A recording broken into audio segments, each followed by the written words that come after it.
Монголын аимшигтай сүнстэй 10 газар. Та сүнсэнд итгэдэг үү? Монголын хамгийн аимшигтай нууцлаг газруудаар аялахад бэлэн үү? Эдгээр газруудад юу болсон бэ?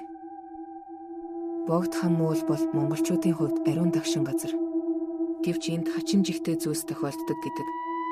Шөнийн цагаар хачирхалтай чимээ сонсогдож сүнс үзэгддэг гэх яриа бий. Гандан хід бол Монголын буддизмын төв. Гэсэн хэдий ч энд лам нарын сүнс тэнүүчил хараалын эзэн болсон гэдэг. Энэ хийдэд ямар нууц хадгалагдаж байна вэ?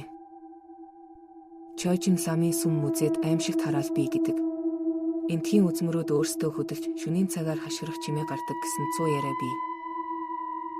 Улаанбаатар хотод олон орхигдсон барилга бий. Эдгээр барилгуудад хэн амьдарч байсан бэ? Тэдний сүнс энд үлдсэн үү? Говь цөл бол асар том, эзэнгүй газар. Энд төөрсөн хүмүүсийн сүнс тэнүүчил хараалын эзэн болсон гэдэг. Бусад аимшигтай газруудын талаар мэдхийг хүсвэл биднээс үгийг дагаарай. Эдгээр газруудын талаар илүү ихийг мэдхийг хүсэж байна уу?